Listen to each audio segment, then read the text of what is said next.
Bismillahirrahmanirrahim. Assalamualaikum warahmatullahi wabarakatuh. Alhamdulillahilladzi arsala rasulahu bil huda wa dinil haq liyudhhirahu 'ala dini kullihi wa kafa billahi syahida. Wa asyhadu an la ilaha illallah wahdahu la syarikalah iqraran bihi wa tauhidan wa asyhadu anna Muhammadan abduhu wa rasuluh. Allahumma shalli ala nabiyyina Muhammad wa ala alihi wa man tabi'ahum bi ihsanin ila yaumiddin. Allahumma anfa'na bima 'allamtana wa 'allimna ma yanfa'una wa zidna ilma. Alhamdulillah, Bapak Ibu-ibu para jamaah salat maghrib sekalian yang semoga senantiasa dirahmati dan diberkahi oleh Allah Subhanahu wa taala. Kita bersyukur pada kesempatan malam hari ini kita bisa kembali berada dalam majelis yang mulia. Kita kembali akan melanjutkan pembahasan tentang masalah ibadah yang diambil dari hadis-hadis yang sahih yang diriwayatkan oleh Imam Bukhari dan Muslim dari kitab Umdatul Ahkam yang disusun ulang oleh Syekh Abdul Ghani Al-Maqdisi. Terakhir yang kita bahas yaitu tentang masalah tayamum. Pada pertemuan terakhir kita membahas tentang hadis dari Ammar bin Yasir. Ketika itu dia tidak menemukan air untuk mandi, yaitu untuk mandi besar atau mandi junub. Lalu akhirnya karena dia beranggapan kalau wudhu tidak ada air, maka beralih pada tayamum. Tayamumnya itu adalah dengan mengusap wajah dan mengusap telapak tangan. Maka ketika itu harus mandi junub atau mandi besar, maka anggapan dia kalau wudu gantinya tadi dengan tayamum, caranya seperti tadi. Maka kalau kewajibannya mandi, kalau mandi harus mengguyur seluruh badan dengan air, maka dia anggap kalau gantinya tidak ada air berarti ganti debu, berarti debu juga harus mengguyur kepada seluruh badannya. Maka ketika itu Ammar bin Yasir guling-guling ke tanah. Ya, guling-guling ke tanah. Kemudian dia lapor pada Nabi SAW, wahai Rasul, saya tidak dapati air. Akhirnya saya guling-guling ke tanah ketika itu. Guling-guling seperti binatang itu guling-guling di tanah. Kemudian Nabi SAW mengatakan kepada Ammar, inna makana yakfika antakula biyadaika hakadha. Cukup bagimu wahai Ammar melakukan dengan telapak tanganmu seperti ini. Kemudian Nabi SAW mempraktekkan, beliau memukulkan tangannya itu ke tanah, dorbatan wahidatan, satu kali tepuan. Kemudian summa masahas shimal ala yamin wa zahira kaffaihi wa wajhahu. Nabi SAW itu mengusap tangan kirinya dengan tangan kanannya, lalu kemudian beliau itu mengusap wajahnya. Beliau mengusap kedua tangan dulu, baru kemudian ketika itu beliau mengusap wajahnya. Sedangkan kalau kita lihat dalam surat Al-Maidah ayat 6, surat An-Nisa ayat 43 disebutkan tata cara tayamum, wamsahu ya wujuhakum famsahu biwujuhikum wa aydikum. Disebutkan usaplah wajah kalian dan kedua tangan kalian. Disebutkan wajah terlebih dahulu baru tangan. Maka di sini para ulama jelaskan untuk mengusap wajah ataukah tangan terlebih dahulu di sini tidak jadikan rukun. Artinya tidak jadi wajib. Boleh ada yang mengusap wajah dulu kemudian tangan, atau ada yang mengusap tangan dulu kemudian wajah. Dua-duanya dibolehkan. Namun kata para ulama, mengikuti seperti yang ada disebutkan dalam Al-Quran itu lebih utama, yaitu mengusap wajah dulu saat tayamum, kemudian baru mengusap kedua tangan. Nah, sekarang kita akan lihat hadis dari Jabir bin Abdullah radhiyallahu anhu. Ini tentang masalah Nabi SAW itu diberikan keistimewaan. Di antara keistimewaan yang diberikan pada baginda Nabi kita Muhammad SAW, beliau diberikan kemudahan untuk bertayamum dengan segala sesuatu yang ada di muka bumi. Dengan seluruh yang ada di muka bumi, dengan batu, dengan pasir, dengan tanah dan seterusnya. Kita lihat dalam hadis Jabir di sini. Yaitu Nabi SAW bersabda, u'titu khamsan lam yu'tahunna ahadun minal anbiya. Aku diberikan 5 keistimewaan. Aku diberikan 5 keistimewaan. Lam yu'tahunna ahadun minal anbiya'i qabli. Yang 5 keistimewaan ini tidak diberikan pada para nabi sebelumku. Berarti ini hanya spesial, hanya istimewa untuk Nabi kita Muhammad sallallahu alaihi wasallam. Tidak diberikan pada yang lainnya. Apa saja keistimewaan tadi kita lihat dulu, baru nanti akan kita lihat penjelasannya. Yaitu yang pertama, nusirtu birru'bi masirata syahrin. Aku ditolong dengan musuhku sudah memiliki rasa takut. Aku diberi tolong oleh Allah, diberi pertolongan oleh Allah. Musuh itu sudah punya rasa takut yang besar. Dengan jarak tadi 1 bulan perjalanan. Ini Rasulullah SAW baru 1 bulan perjalanan, belum nyampe, itu musuh sudah takut. Cuma diberikan kabar sekarang atau beberapa bulan depan ini Nabi Muhammad mau nyerang kita. Ya, bulan depan Nabi Muhammad itu mau menyerang kita, umat Islam mau menyerang kita. Itu sudah sangat-sangat takut sekali. Nah, kemudian yang kedua, wa ju'ilat lil ardu masjidaw wa tahura. Seluruh permukaan bumi boleh dijadikan untuk tempat sujud dan juga sebagai alat untuk bersuci. Boleh dijadikan tempat sujud seluruh permukaan bumi ini, ya, yang ada di Gamping dimanapun, yang di tempat yang lainnya, seluruh permukaan bumi boleh dijadikan tempat sujud. Boleh juga kita gunakan untuk bersuci tanah-tanah yang ada di atasnya. Maka kata Nabi SAW setelah itu, fa ayyuma rajulin min ummati adrakathus salatu falyusalli. Siapa saja dari umatku dia dapati waktu sholat, maka hendaklah dia melaksanakan sholat di tempat manapun, apa saja tanah yang dia temukan boleh dia gunakan untuk sholat, termasuk juga gunakan untuk bersuci. Sudah berapa tadi? 3 ya, 3. Kemudian yang keempat, wa uhillat lil ghanaim wa lam tahilla li ahadin qabli. Dihalalkan bagiku ghanimah atau harta rampasan perang. Dihalalkan bagiku ghanimah atau harta rampasan perang. Dan ini tidak dihalalkan bagi umat sebelumku. Nanti saya ceritakan apa yang dimaksudkan tidak dihalalkan bagi umat sebelum Nabi Muhammad SAW. Kemudian yang kelima, wa u'titus syafa'ah. Aku diberi keistimewaan, aku diberikan syafaat. Aku diberikan syafaat. Maaf, tadi itu yang ghanimah itu 3 ya. Ghanimah itu 3, yang ini keempat. Aku diberikan syafaat, yaitu diberikan syafaatul uzma, syafaat yang besar nantinya pada hari kiamat. Kemudian yang kelima, wa kana nabiyyu yub'atsu ila qaumihi khassatan wa bu'itsu ila nasi ammatan. Kalau dulu nabi itu diutus untuk kaumnya sendiri secara khusus, sedangkan aku diutus pada seluruh manusia. Aku diutus pada seluruh manusia. Coba diulang yang pertama, keistimewaannya apa? Diberikan rasa takut. Yang kedua, seluruh permukaan bumi boleh untuk sholat dan bersuci. Yang ketiga, dihalalkan ghanimah, harta rampasan perang.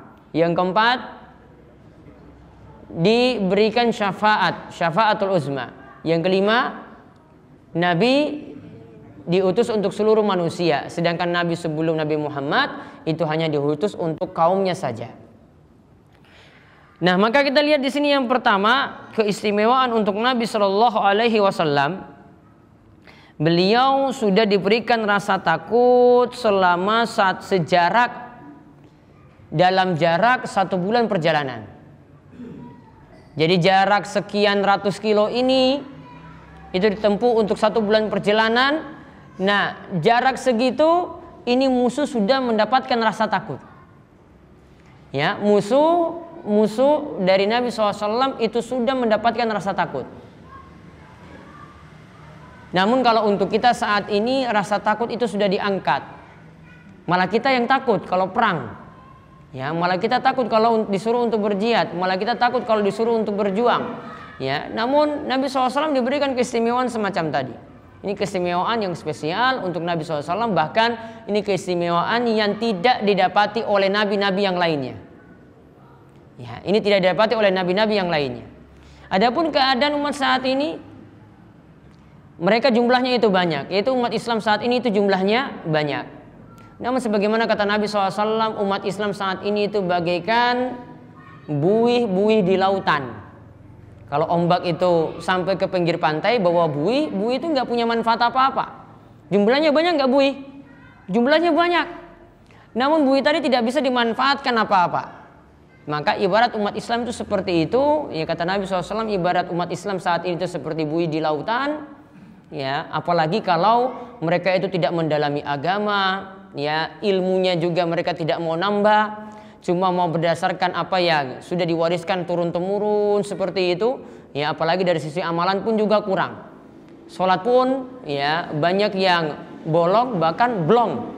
Ya. Bahkan untuk yang wajib-wajib sekalipun jarang diperhatikan. Maksiat begitu menyebar di mana-mana, termasuk dosa-dosa besar. Maka jumlah umat Islam itu cuma kuantitas saja, namun kualitasnya itu kosong. Ya, kuantitas saja yang banyak, namun kualitasnya itu sangat-sangat kurang sekali. Maka bagaimana meningkatkannya? Ya, kita dalami agama sehingga memupuk keimanan, sehingga membuat ilmu kita itu bertambah, akhirnya amal kita itu sesuai dengan tuntunan Nabi Shallallahu Alaihi Wasallam dan bisa diarahkan ke jalan yang benar. Itu semuanya dengan kita itu belajar ataupun thalabul ilmi. Kemudian yang kedua di sini disebutkan masjid dan tayamum, yaitu seluruh tempat di muka bumi ini boleh dijadikan sebagai masjid, yaitu tempat sujud. Boleh seluruh permukaan bumi ini digunakan untuk tayamum. Berarti tempat dimanapun bapak-bapak dan ibu-ibu boleh gunakan untuk sholat. Kita di rumah masih boleh untuk sholat. Kita pergi keluar tidak dapat masjid, tidak dapat musola, cuma di pinggir jalan saja, cuma dapat sawah misalnya, kita boleh gunakan untuk sholat. Segala macam tempat kecuali maqbarah wal hammam, kecuali pekuburan dan tempat pemandian. Kata Nabi SAW, pekuburan dan tempat pemandian, selain dua ini semuanya boleh digunakan untuk sholat. Ya, semuanya boleh digunakan untuk sholat. Ini maksud tadi Nabi SAW katakan wa ju'ilat lil ardu masjida. Seluruh permukaan bumi ini dijadikan bagiku untuk masjid, tempat sujud. Jadi kita mau sujud dimanapun boleh, kecuali apa tadi? Pekuburan dan ya, tempat pemandian. Nah, ini baru tidak bisa digunakan untuk sholat. Kemudian dikatakan juga wa ju'ilat lil ardu masjidaw wa tahura. Seluruh tempat di muka bumi ini, seluruh tanah yang ada atau permukaan yang ada di muka bumi ini boleh kita jadikan untuk tayamum. Di sini tidak cukup atau tidak kita batasi hanya pada debu saja. Ya, di sini tidak dibatasi hanya pada debu. Karena dikatakan seluruh permukaan di muka bumi ini boleh dijadikan alat untuk bersuci. Maka kalau bapak ibu-ibu temukan misalnya ada debu, boleh dipakai tayamum. Ada tanah, boleh dipakai tayamum. Karena masih di permukaan bumi. Ada batu, masih ada butiran-butirannya, boleh dipakai untuk tayamum. Ada pasir, boleh dipakai untuk tayamum. Pokoknya segala sesuatu yang asalnya ada di permukaan bumi boleh digunakan untuk tayamum.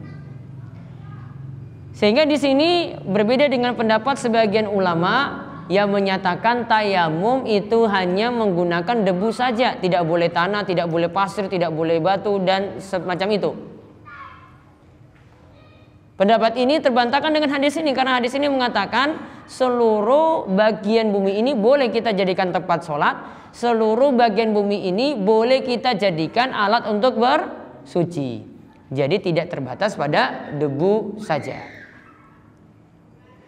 Namun ingat, kalau dikatakan fatayammamu sha'idan thayyiba, bertayamumlah dengan sha'id, dengan tanah atau debu yang suci. Berarti ketika tayamum harus ada tanah, harus ada debu, tidak boleh dengan sesuatu yang mulus. Artinya nggak ada butiran apa-apa, nggak boleh. Ya, keyakinan kita cuma katakan bahwasanya tayamum dengan menggosok-gosok di tembok. Kalau di temboknya itu licin, apalagi pakai keramik, ya nggak ada debu apa-apa, maka tidak bisa dijadikan alat untuk bersuci. Sama juga dengan koco misalnya, kita lihat ini licin, nggak ada debu sama sekali, tidak boleh juga digunakan untuk tayamum. Cari yang ada debu, cari yang ada tanahnya, cari yang ada pasirnya atau yang ada batunya. Sama juga kalau kita berada di pesawat, ya, sebagian jamaah haji atau jamaah umroh atau orang-orang yang berada di pesawat meyakini bahwasanya boleh mengusap-ngusap kursi atau jok yang kita duduki atau yang ada di bagian depan kita, padahal debu sama sekali tidak boleh dibiarkan di kursi-kursi yang ada. Petugas cleaning service yang ada di pesawat itu sudah menggunakan vakum untuk narik debu-debu. Jadi di kursinya itu nggak ada sama sekali debu sebenarnya. Yang ada di mana? Lihat di bawah bagian kaki kita, di bagian bawah itu ada pasir-pasir. Nah itu yang boleh digunakan untuk tayamum. Keliru pemahamannya. Ya, dikatakan kalau ngisap-ngisap jok atau kursi tadi ini baru dikatakan tayamum. Mana debunya, mana pasirnya, mana benda-benda yang tadi kita sebut dengan sha'id dan thayyibah? Tidak ada sama sekali. Padahal di dalam ayat tayamum dikatakan fatayammamu sha'idan thayyibah, bertayamumlah dengan sha'id yang suci. Kalau nggak ada sha'id maka tidak boleh. Dan juga sebagai catatan sebenarnya kalau di pesawat selama air itu masih mencukupi dan insya Allah mencukupi, masih bisa digunakan untuk wudhu, baiknya tetap berwudhu di toilet.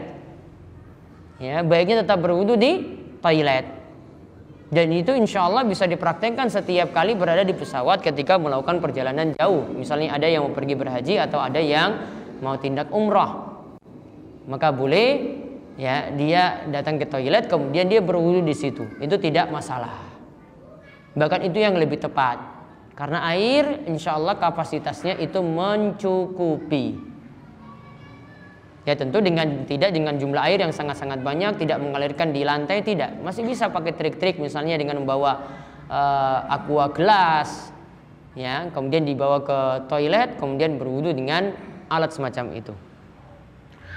Nah itu yang kedua tadi. Kemudian yang ketiga, wa uhillat lil ghanaim wa la tahilla li ahadin qabli. Aku dihalalkan ghanimah, dihalalkan harta rampasan perang. Dihalalkan harta rampasan perang. Apa yang dimaksud di sini? Dulu kalau kita pergi berperang, umat Islam itu pergi berperang, ini sebelum Nabi SAW itu diberikan keistimewaan ini, atau di nabi-nabi, ini di nabi-nabi sebelumnya. Maka ketika itu kalau mereka dikatakan jujur, maka ghanimah itu harus dikumpulkan, tidak boleh dibawa pulang sama sekali. Ada yang ketika perang misalnya dapat emas, ada yang ketika perang itu dapat senjata, ada yang ketika perang itu dapat dompet misalnya dan barang-barang berharga yang lainnya. Semuanya harus dikumpulkan. Ketika barang-barang ghanimah tadi, harta rampasan perang tadi sudah terkumpul, maka akan turun api dari langit. akan turun api dari langit untuk menghancurkan harta rampasan perang tadi. Namun kalau ada yang nyolong, ya, misalnya dia dapat ghanimah emas 10 gram. 2 gramnya dia simpan. 8 gramnya dia serahkan, dikumpulkan. Ini biar bawa pulang nanti ke rumah. Ya. Artinya di sini dia korupsi, dia ambil untuk kepentingan dia sendiri. Maka api yang tadi seharusnya turun tidak akan turun.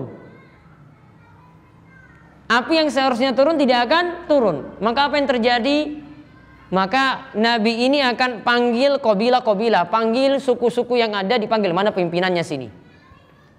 Dipanggil satu-satu kepala suku, sini Pak, kumpul semuanya, saya akan beritahu ini api tidak mau turun. Berarti ada harta rampasan perang yang dibawa pulang. Berarti ada yang nyolong ketika ini. Ada yang korupsi ini, ada yang bawa pulang, berarti tidak jujur. Maka tidak akan terbakar ini, api tidak akan turun. Pokoknya harus digeledah semua pasukan yang ada, itu harus diperiksa. Maka ketika itu pernah ada kejadian, ada yang nyolong emas sebesar kepala unta. Ya, emas sebesar kepala unta atau kepala sapi. Baru ketika itu keluar, sudah terkumpul, baru ketika itu turun api dari langit, terbakarlah semuanya. Nah ini bagi umat sebelum Nabi Muhammad SAW, wah ini berat sekali. Kami sudah capek-capek ikut perang, kok nggak dapat bagi hasil sama sekali. Kami sudah susah payah, kok tidak ada hasil yang kami bawa pulang. Maka yang ada pada Nabi SAW, ghanimah tadi itu dihalalkan. Apa yang diperoleh ketika perang tadi boleh dibawa pulang. Maka di sini disebutkan tadi wa uhillat lil ghanaim. Dihalalkan bagiku ghanimah yang sebelumku, yaitu sebelum umat Nabi Muhammad sallallahu alaihi wasallam, ghanimah itu mesti dibakar, tidak boleh dibawa pulang. Berarti kemudahan juga dalam agama kita. Agama Islam itu membawa kemudahan semacam ini. Kemudian wa u'titu syafa'ah. Aku diberikan syafaat. Yang dimaksudkan di sini adalah syafaat al-uzma. Yaitu Nabi diberikan syafaat al-uzma.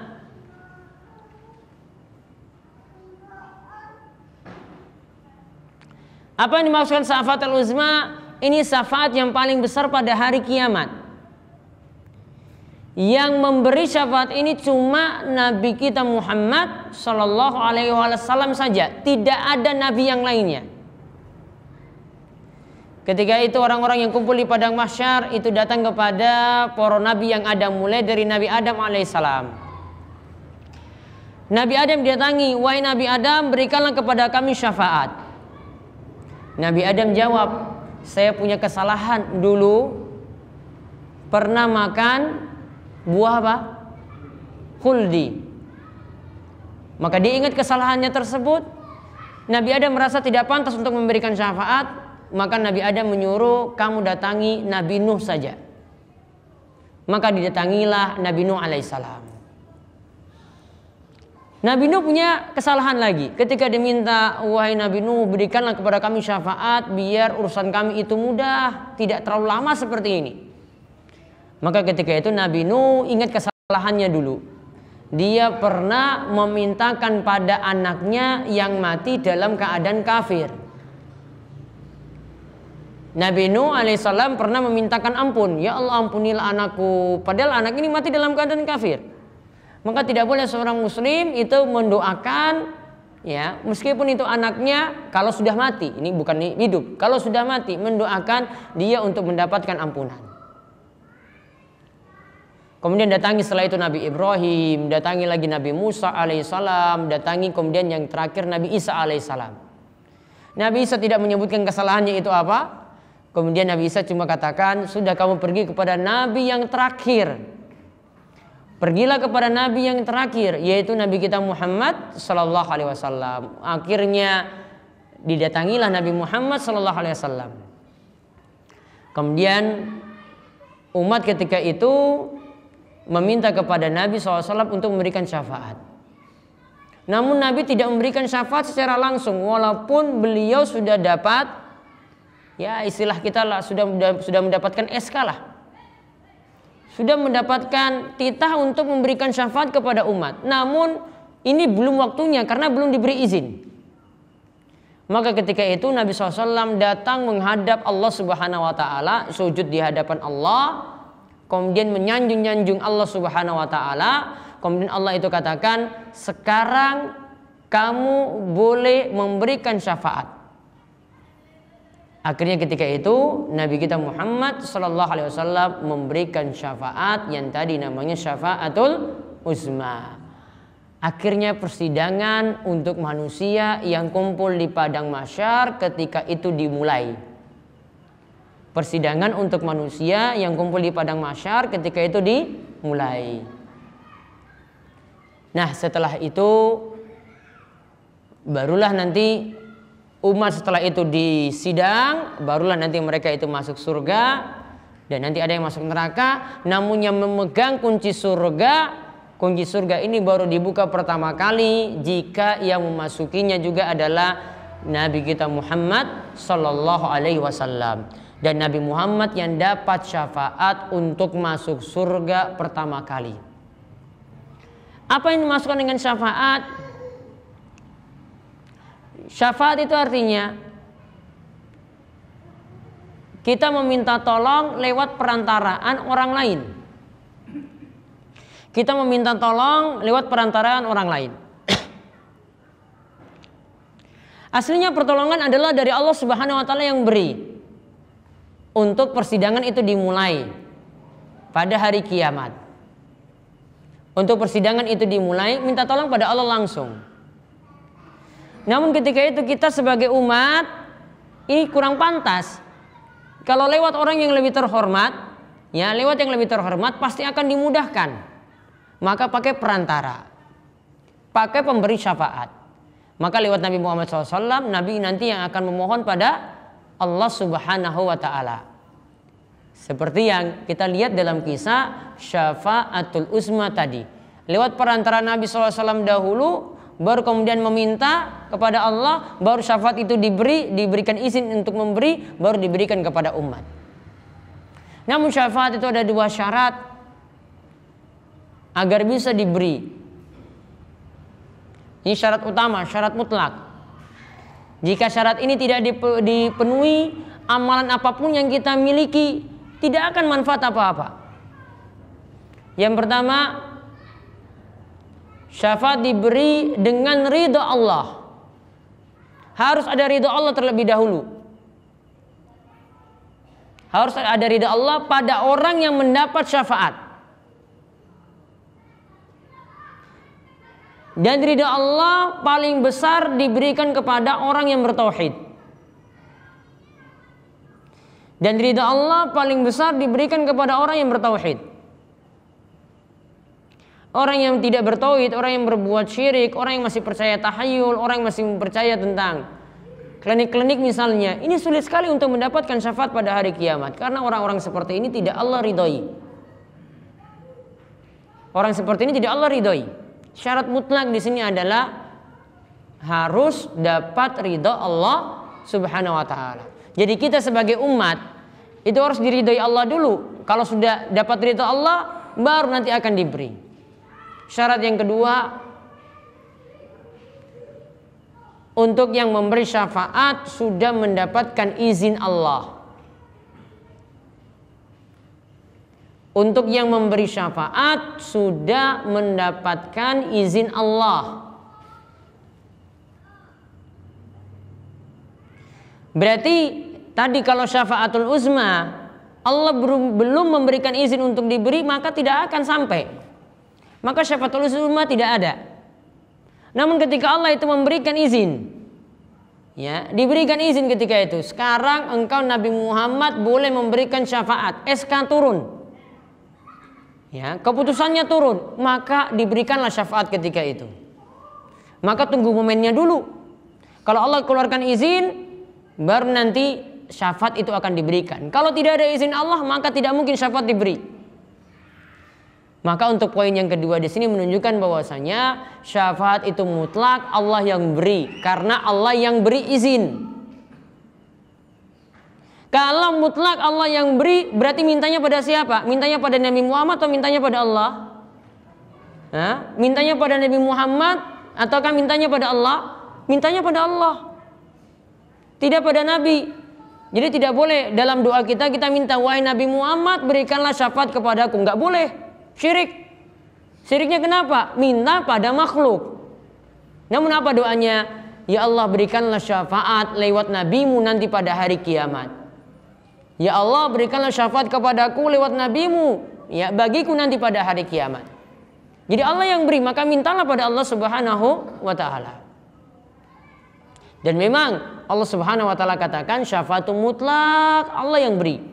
Walillahi syafa'atu jami'ah. Dan milik Allah seluruh syafaat yang ada. Jadi kita bukan datang ke orang-orang soleh, terutama orang soleh yang sudah mati, para wali yang sudah mati, minta di situ untuk dapat syafaat, tidak. Keliru. Karena wali, orang soleh tidak punya wewenang sama sekali untuk memberikan syafaat. Allah yang nanti yang akan memberikan syafaat. Namun memang Bapak Ibu sekalian ada amalan-amalan yang ini membantu kita untuk mudah dapat syafaat. Namun ingat, dua syarat ini dipenuhi dulu. Syarat pertama tadi apa? Syarat pertama apa? Dapat ridha Allah. Ya, dapat ridha Allah terlebih dahulu. Harus bertauhid, keyakinannya benar, akidahnya benar. Kemudian yang kedua, yang diberi syafaat, jadi pemberi syafaat itu dapat izin dari Allah. Namun ada amalan-amalan yang membantu seperti yang pertama, memperbanyak puasa sunnah. Memperbanyak puasa sunnah. Ini akan lebih cenderung punya peluang besar untuk mendapatkan syafaat. Kemudian yang kedua, gemar mempelajari Al-Quran, maka akan mendapatkan syafaat dari Al-Quran. Gemar mempelajari Al-Quran, maka akan mendapatkan syafaat dari Al-Quran. Kemudian yang ketiga,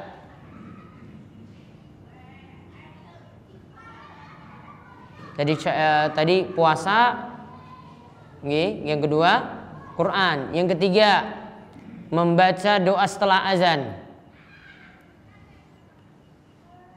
Yaitu kata Nabi SAW, siapa yang sudah azan itu membaca doa berikut, Allahumma rabba hadhihi da'wati tammah wa salatil qa'imah ati Muhammadan wa salatu wal fadilah wa ba'd sumaqam mahmudan alladhi wa'attah. Maka Nabi SAW itu mengatakan halat lahu syafaati, maka orang ini berhak mendapatkan syafaatku. Kemudian yang keempat, banyak sholawat pada Nabi. Banyak sholawat pada Nabi SAW. Ketika nama Nabi disebut, dia sholawat Sallallahu Alaihi Wasallam. Ketika tahiyat akhir, dia juga bersolawat, Allahumma sholli ala Muhammad wa ala ali Muhammad kama shollaita ala Ibrahim wa ala ali Ibrahim innaka Hamidun Majid. Allahumma barik ala Muhammad wa ala ali Muhammad kama barakta ala Ibrahim wa ala ali Ibrahim innaka Hamidun Majid. Kemudian yang kelima, memperbanyak sholat sunnah. Memperbanyak sholat sunnah. Karena Nabi SAW itu pernah ditanyakan oleh para sahabat, bagaimanakah aku bisa dekat denganmu wahai Rasulullah? Kemudian Nabi SAW itu menjawab, ya, engkau itu hendaklah memperbanyak sujud. Kasratus sujud. Kasratus sujud di sini yang dimaksudkan bukan sujudnya yang banyak. Namun yang dimaksudkan sini adalah sujud ini adalah bagian dari sholat. Maka yang dimaksud di sini adalah memperbanyak sholat. Kenapa disebut sholat sunnah? Karena sholat wajib sudah ada batasan. Ya, sholat wajib sudah ada batasan. Rakaatnya sehari cuma 17.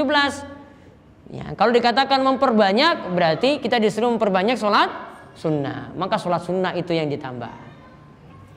Kemudian yang terakhir, ada amalan lagi yang bisa menjadi peluang dapat syafaat,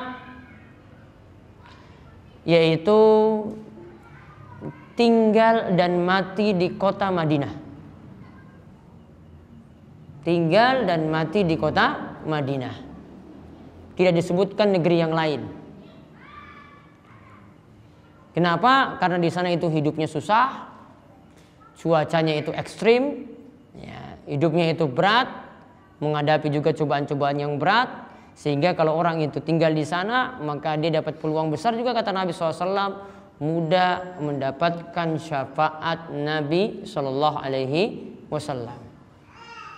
Namun ingat, 6 amalan ini punya peluang besar untuk mendapatkan syafaat kalau 2 syarat tadi itu dipenuhi. Tanpa 2 syarat tadi maka amalan-amalan tadi itu tidak ada manfaatnya sama sekali, sampai kita memenuhi 2 syarat terlebih dahulu tadi. Kemudian yang disebutkan terakhir, wa kana an-nabiyyu sallallahu alaihi wa kana an-nabiyyu yub'atsu ila qaumi khassatan. Kalau Nabi sebelum Nabi Muhammad SAW itu diutus kepada umat yang khusus, kepada kaumnya saja. Wa bu'istu ilan nasi ammah. Sedangkan aku diutus kepada kebanyakan manusia. Maka ini yang kelima, ini menunjukkan bahwasanya syariat Nabi SAW itu universal. Syariat Nabi SAW itu untuk seluruh umat. Tidak hanya dikhususkan untuk orang Arab saja. Sehingga kalau ada syariat sholat, ada perintah untuk puasa, ini bukan jadi perintah untuk orang Arab. Ada perintah untuk para wanita mengenakan jilbab, menutup aurat, ini bukan perintah untuk orang Arab. Ini untuk seluruh umat manusia. Karena Nabi SAW itu diutus untuk seluruh umat manusia. Maka orang Arab diwajibkan demikian, nanti orang India diwajibkan demikian kalau dia Muslim, orang Malaysia, orang Indonesia kalau Muslimnya diwajibkan seperti itu pula. Karena syariat Nabi SAW itu ditujukan pada seluruh umat. Maka dari 5 hal tadi bisa kita ambil faedah berharga yang lainnya lagi. Yang pertama, boleh seseorang menceritakan kebaikannya. Saya dapat ini, saya dapat karunia ini, saya dapat kebahagiaan ini, kebahagiaan itu. Kebaikan-kebaikan yang ada boleh ceritakan pada orang lain. Dengan catatan yang penting tidak maksud menyombongkan diri.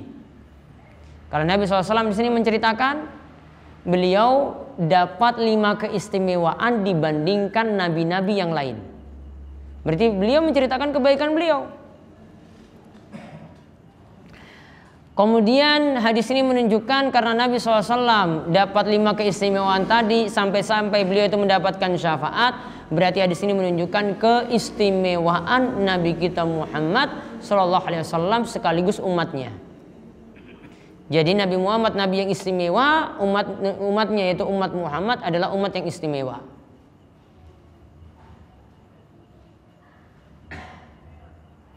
Kemudian di sini juga menunjukkan bolehnya sholat di segala tempat,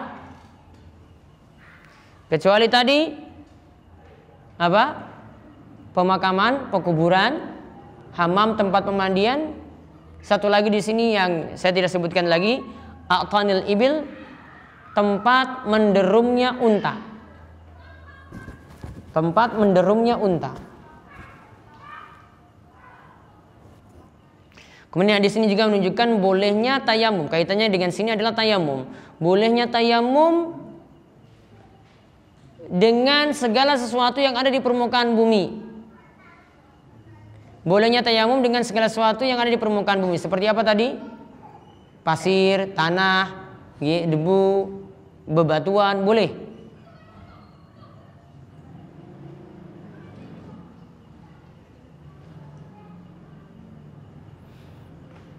Nah, ini ya pembahasan yang ada dari hadis tadi. Wallahu a'lam bishawab. Tayamum pembahasannya selesai. Pada pertemuan berikutnya kita bahas tentang masalah haid. Namun untuk pekan depan kami mohon izin ya, karena ada keperluan minggu depan untuk yang kajian Senin di Masjid Asy-Syakur, kami minta izin untuk kosong. Oke. Azan dulu.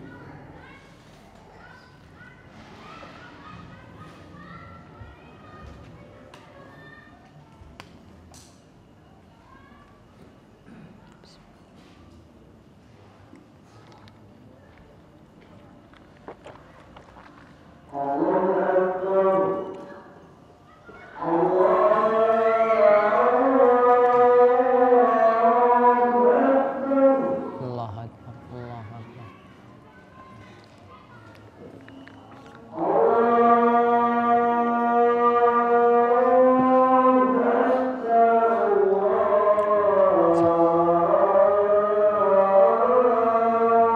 Nggak bisa, nggak bisa.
Baik, ada yang ditanyakan?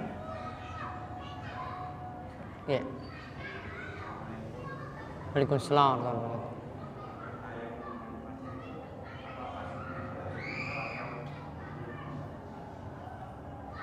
Kalau bertayamum dengan pasir, apakah pasirnya harus menempel, ya?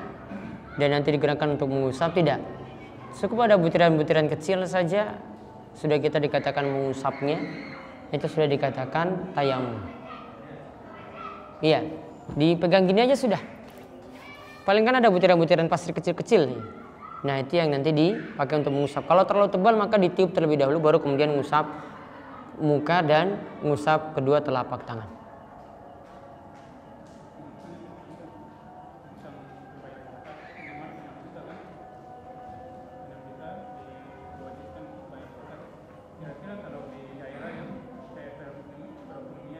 Rendah.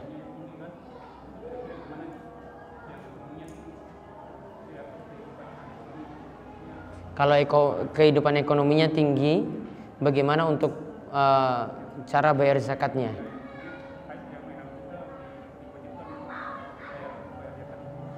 Jadi patokannya kalau untuk bayar zakat disebut agniya, disebut kaya, itu apabila memenuhi nisab.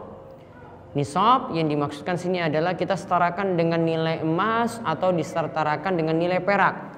Emas dan perak ini yang jadi mata uang ketika di masa silam, yaitu dengan dinar dan dirham. Untuk nisab emas itu para ulama katakan 85 gram. Sedangkan kalau untuk nisab perak 595 gram. Sekarang kalau harga emas, taruhlah harga emas sekarang 1 gramnya emas murni ya mungkin 500. Ya 500 kalikan 85 itu sekitar 42,5 juta rupiah. Tinggi sekali nilainya. Berarti kalau minimal punya uang segitu baru kena zakat. Namun ada yang takar atau nilai yang kedua yang jadi patokan, yaitu dengan menggunakan perak. Perak itu 595 gram perak. Ini setara kalau di rupiah, kalau dengan mata uang 1 gramnya itu 10.000.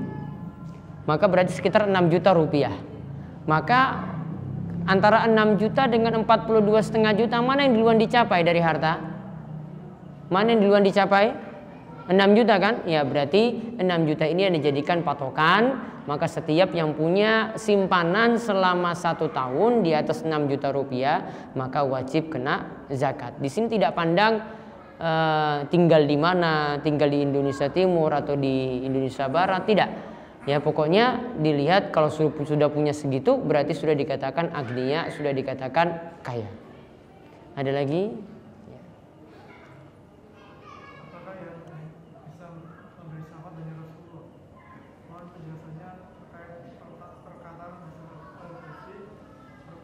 perbanyaklah masuk dunia karena akan memberi syafaat di akhirat.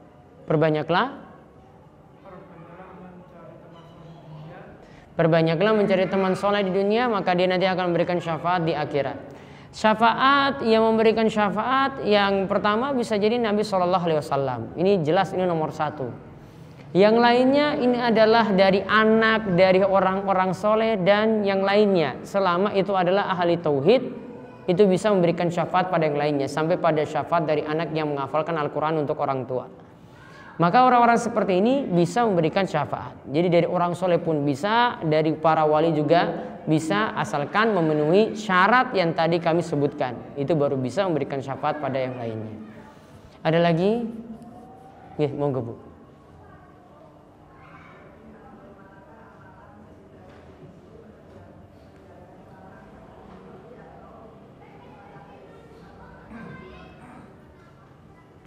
Ibu sholat di rumah gitu, iya, sholat di masjid.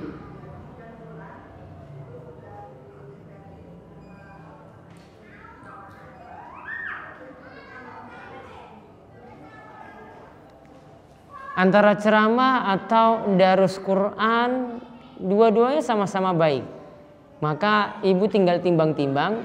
Kalau saya dengar ceramah, iman saya makin bertambah atau enggak? Atau kalau mendengarnya malah masalah karena yang disampaikan cuma lelucon saja misalnya. Nah ini baiknya itu tidak didengar. Namun kalau disampaikan itu dari pembicara yang bagus, dari menyampaikan dalil-dalil dengan pembawaan dalil yang benar, ya silakan untuk mengambil ilmunya. Bahkan ini mungkin lebih utama daripada darus Quran. Ya namun kalau tidak seperti itu, maka tadarus Al-Quran itu lebih manfaat. Jadi dilihat mana yang lebih banyak kebaikannya. Dua-duanya sama-sama baik. Ada lagi? Taib, kalau tidak ada kami cukupkan sekian, mudah-mudahan bermanfaat dan insya Allah kita ketemu nanti 2 pekan berikutnya. Nggih, ini kemauan kita tutup. Kalian doa kafaratul majelis monggo. Subhanakallahumma bihamdika asyhadu an la ilaha illa anta astaghfiruka wa atubu ilaik. Assalamualaikum warahmatullahi wabarakatuh.